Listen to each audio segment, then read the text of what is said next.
Friends, welcome to this session on retail management about the drivers of retail change. In the past few sessions, we discussed about some of the basic concepts of retailing. Also, we discussed how retail evolution has happened in India. In today's session, I am going to present to you various drivers of this retail change that has been happening in India as well as across the globe. When we talk about the drivers of retail change, there are certain impactful factors which have really altered the retail equation between traditional retail and modern retail. And these factors are very powerful, dynamic, changing from time to time, which ultimately results in a very great change in the entire retail landscape of our country. These are the factors which are really fueling the growth of retail in India. Retail transformation, if you look at it, is a phenomenon. Once it used to be restricted only to the metro cities, or rather tier 1 cities. But today, if you look at it, it has spread its wings across even smaller cities and towns, even to rural areas. I am going to discuss about it little later in this session. And these changes are possible because of one individual called the Indian consumer.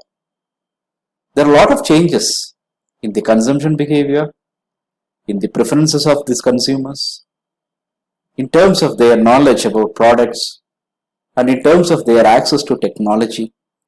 So keeping that in mind, please look at this particular diagram that talks about various specific factors that are really fueling the retail transformation in India. Demographics of our population, especially the consuming class, which is definitely a very interesting change in the last 1.5 decades, I would say. Then the changing family structure of India, which has really increased the consumption pattern, modified the consumption pattern rather, and increased the consumption. The next one is the changing consumption basket. What contributed to our consumption basket earlier is no more valid today. Today it is a combination of services and products, and interestingly, a lot of items have recently started finding its place in our consumption basket. Then of course is urbanization, which is a very interesting phenomenon again that fuels the growth of retail in India. And we do have some of the economic indicators as well, the economic growth in our country thanks to LPG, liberalization, privatization and globalization. The economic growth of our country is also another important factor which influences the growth of retail. Then of course is the growing middle class. So let's see things probably in this particular order one by one. Okay, so that we will have a clear idea about how these factors specifically contribute towards the growth of retail. First, to start with the economic growth. As I told you, we are the second most populous country, and the size of population is again makes it very attractive as far as our country is concerned. Then of course is our economy, which is becoming market friendly due to liberalization. That liberalization, privatization and globalization process made this economy market friendly. Then of course the economic growth is also created by a generation of young people, because India is enjoying the demographic dividend, as well as these young people are now having a lot of money at their disposal, and they do have the middle class aspirations to buy certain brands which are in their consideration set. And this economic growth is also bound to boost the domestic consumption pattern. As I told you, the availability of money and credit has really made the consumption vigorous and sizable in the last few decades. So that is how, this economic growth as a factor is really contributing to the growth of retail in India. The second important factor, as we discussed in the diagram, was growing middle class. Remember, friends, this middle class is the actual consuming class, right? And the shares of global middle class consumption for 2000 to 2050, 50 years projection, if you look at it, this is where India is. Okay, this particular pattern of the graph, which is very much relevant to India, where the companies are focusing on developing new products, entering into new markets, and thereby they represent a large and very attractive customer base, which we call as the middle class. The reason why we are focusing more on middle classes, they have the aspirations as well as the disposable income to support their consumption process. So they have increased disposable income, which is a very valid point as well. And the aspirations, as I told you, to consume new products and must-have necessities, and of course a little bit of aspirational products, little luxurious products are also very much in the cards. So in that sense, if you look at it, middle class is really a good consuming class, and having an eye on their consumption pattern will reveal a lot of interesting things and factors that fuel the retail growth. Next is the demographics.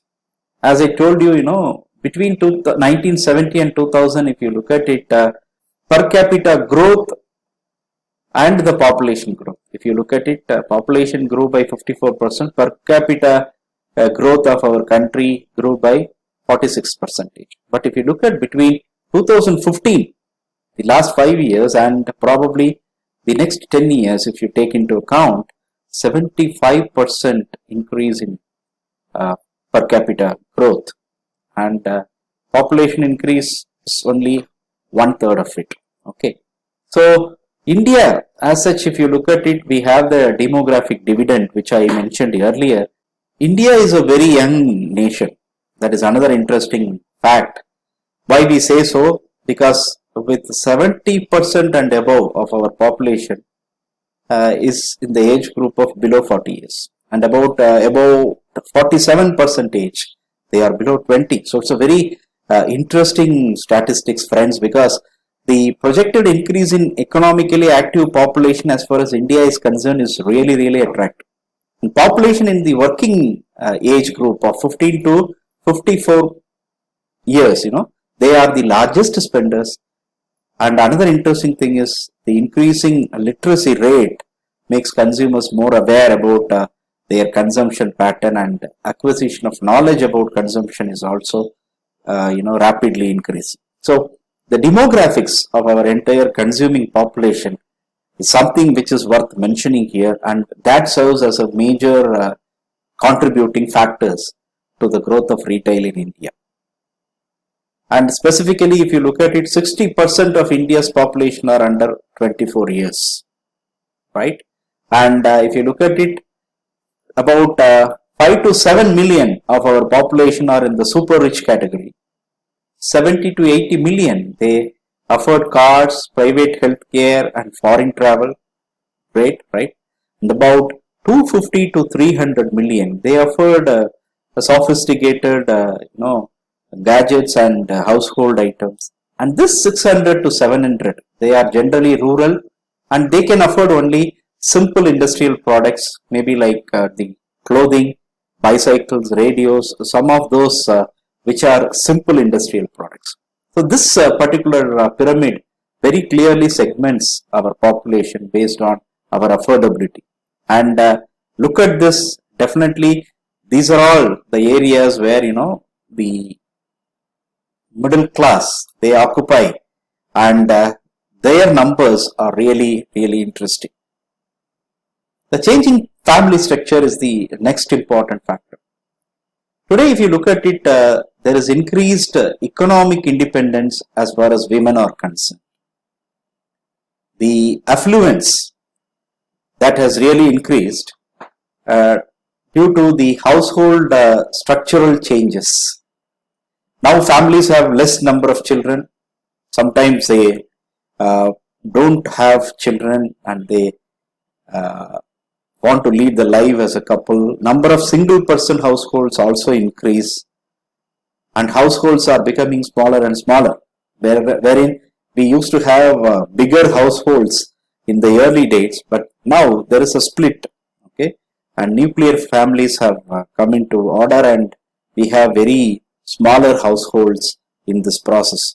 The demand for housing because of that increases, and household goods will also increase because now you need, each of these nuclear families will go in and buy all their necessities, wherein earlier it was one consumption for all, but now that nuclear families individually they consume for their household, because of which the retail consumption will also increase. This is the reason why we mentioned the changing family structure as another factor. So there are two major points here for us to understand. The first one is the independence of women who have graduated, got a very good rate of literacy. They started working, and we have large number of double income families these days, because of which they have some economic independence, and they can also start buying certain things for their own consumption as well. So this particular factor is again a very interesting factor. Next, the changing consumption basket. If you look at the consumption pattern as well as the items that we consume, there is a drastic change in the kind of our consumption. One is due to the occupational changes. We want to have certain products which we think are very much necessary for our profession or job that we perform. Then expansion of media. Today we have a lot of media fragmentation in place, due to which you get to know a lot of information, specialized information, due to this fragmentation. And media has also expanded thanks to the television, especially the satellite televisions. Today you have lots of channels regionally, nationally, and that is where the media expansion even to the rural areas, remote villages is possible today. And increase in contribution made by services. Our economy is predominantly contributed by the service sector. So that is also having its own impact. Then of course, as we discussed, the youth who are part of our population, a major set of the people in our entire population, they have the spending power because they complete their studies and get placed with well-paid jobs, and that makes their spending power increasing from day by day. Easier acceptance of luxury and willingness towards disposability. People are ready to dispose or exchange items so soon, unlike early days. Early days we used to use a refrigerator, for example, for about 10 years and plus. But today that is not the case. After 3 years of its use, we are tempted by an exchange offer by the same brand or a competing brand. So we are ready to even exchange it in the well working condition, right?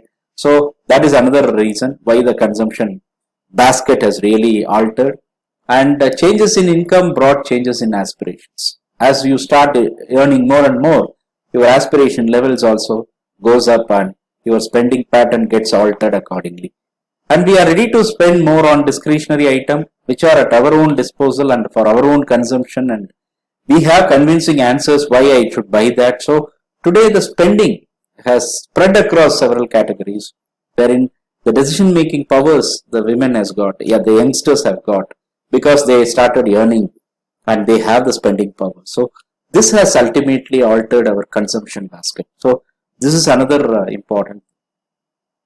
Then urbanization. When I say urbanization, the developing economies with rapidly expanding the urban middle class, okay, that makes the entire market the most attractive market.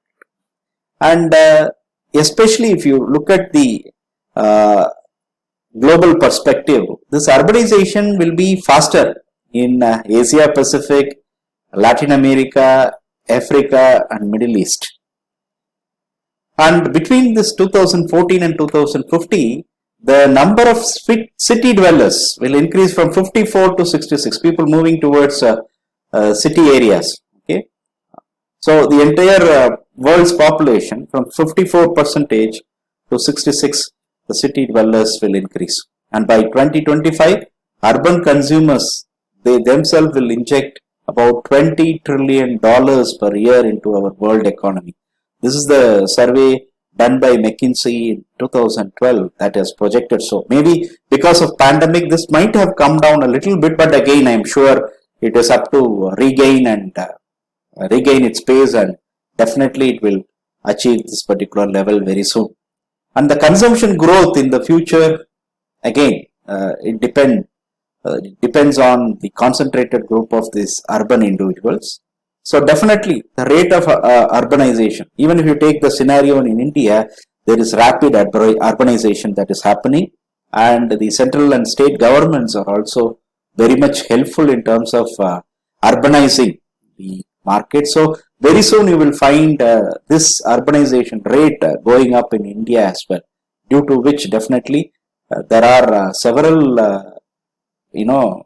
developments on the retail front as well, because when the urbanization rate increases, retail expansion will also go up significantly, because they want to have more markets to cover and more consumers to serve.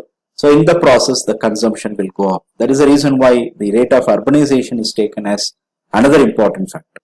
Changing attitude, yes, of course, especially this is with reference to the youngsters, I would say, from save to spend. People are ready to spend.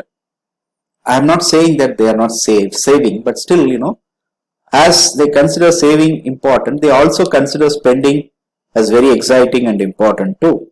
And high disposable income family structures are on the rise. So definitely you will find a lot of families who are capable of buying the luxurious products, because of which, that particular retail is also up for big growth.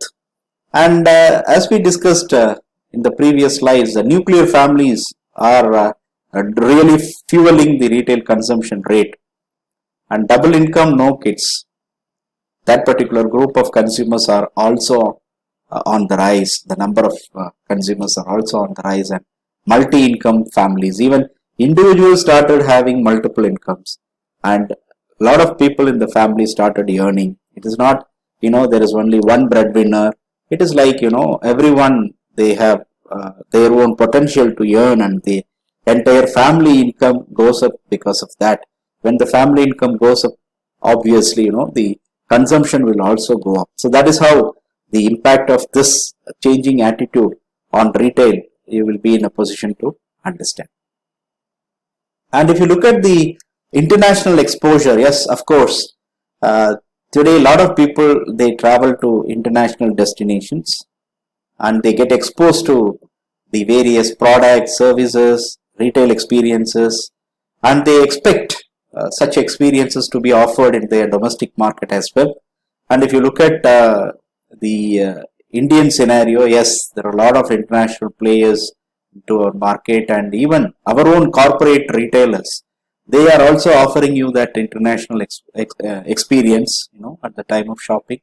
And exposure to global trends, it increases your aspirations. Now you are becoming more and more informed about the trends globally. So definitely you will expect some kind of developments to happen in your own country, and when such products arrive here, you are more excited to consume. Okay, and highest growth in outbound tourists in the world happened very recently. So this trend is also expected to continue, but unfortunately, pandemic has put a halt to it, and now the industry is also getting revived, and the airspace is open for consumers to fly. So definitely there will be more international exposure in the days to come, which will ultimately increase the aspirations of the consumers, which will again lead to a higher consumption rate. And look at the market and government. Of course, the government is working very hard to ease out the import barriers, government sponsoring the various policy measures, FDI policy, tax and duty structures, subsidies. All these are definitely going to support the development of retail in our country. So no doubt you will have plenty of options to develop retail activities, and the scenario is also quite conducive for you to look at the options where you can pitch in, which categories, which formats, which markets, what kind of retail strategic mix that you can offer. So all these things will make the entire market very dynamic, and the game becomes very exciting as well. The fluid retail segments, of course, segments which are having the capacity to really contribute more towards both organized as well as unorganized retail. Mobile commerce and e-commerce will boost the retail sales, and now because of this pandemic we have this phygital models coming up. When I say phygital, I mean physical and digital. Okay, physical and digital. So definitely, people are going to have both in-store experience which is integrated into their digital experience. So there can be often, mutual contributions from both these type of formats, both online as well as offline. So those things are very much fueled by government policies. A lot of technological integration has come into retail. So definitely the retail growth will be much higher in the days to come. No doubt about that. And the rural markets, as I mentioned, are emerging very well. Rural consumers, they are also becoming very quality conscious, and they prefer branded products, and they make very informed purchase decisions as well, thanks to the government's Digital India initiatives, where the government is destined to provide seamless telecom network connectivity even to remotest places in India. Definitely that's going to change the entire landscape of retail activities in the country. And retail industry, again, it's proving the country's largest source of employment after agriculture, right? So this ultimately will spread further, because the deepest penetration of this retail activities into our rural areas will also open up a lot of employment opportunities for the rural youth, and thereby once the consumption is growing on one side, that leads to retail development, and that leads to employment, which will result in the change of the rural economy itself. The socio-economic outlook of our rural areas are also going to change because of that. So this is the kind of impact that we are looking at, huge impact. I'm not just saying that it is going to happen in the days to come. It has already started, right? Today, as it is mentioned very clearly in this particular slide, the rural consumers have more knowledge. They have access to online portals. They do source a lot of information from the web. So definitely, they are also are equally knowledgeable about what to buy, which particular products will suit their requirements and things like that. So definitely the emergence of this rural retail is another interesting point that I would like to stress upon here. Technological impact, huge impact. Computerization, electronic media, MIS, all have changed the face of retailing in India in recent times. On one side, retailers are technologically equipped. On the other side, even the consumers are also technologically equipped, and when both the retailers and consumers become tech savvy, then you can understand what is the impact of technology in retailing. Barcodes created remarkable impact in retailing, helps in terms of inventory management, supply chain management, billing, okay, all those kind of stuff. And e-tailing, the electronic retailing, has become a prominent option today, and that too during this pandemic. It has evolved, and there's a lot of product switches, platform switches from physical stores to online stores, mainly to avoid the risk of getting affected by COVID. So The technological impact, especially in recent times, is another important thing which I would like to mention here, that has proved to be a major factor that influences the retail growth as far as India is concerned. So friends, all these factors which we have discussed today are very prominent and relevant and at the same time significant. Because of uh, all these factors and their impact, today, retailers are very optimistic. Not the domestic retailers, even international retailers are considering India as a very favorable retail destination, and they are even ready to come into India, set up their stores, and explore, experiment various types of formats which can probably fit well into the market that they are serving. And if that happens, friends, definitely we will have, as consumers, lot of choice to choose from, and we may also have better bargain of price as well as value, and this will definitely make further developments in terms of retail. Lot of retail innovations are in the pipeline because of this, and technologically, as I mentioned, how to integrate technology into both selling as well as buying process, both from the retailer's perspective as well as from the consumer's perspective. Both put together sometimes will add up, and then you will have a huge advantage because of this technology and its impact. This is how the retail growth in India, especially, I'm not specifically mentioning about organized or unorganized.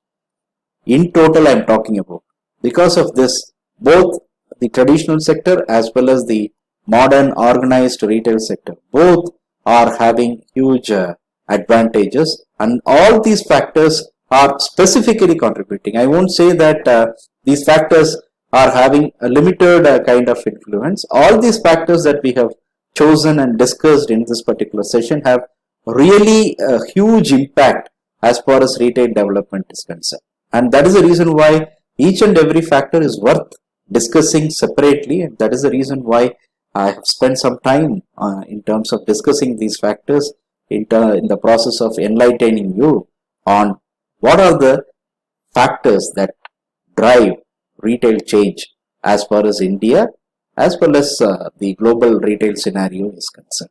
I'm sure you would have had a good exposure to see these factors, and you can also go through the various web links that are provided in the entire quadrant 1.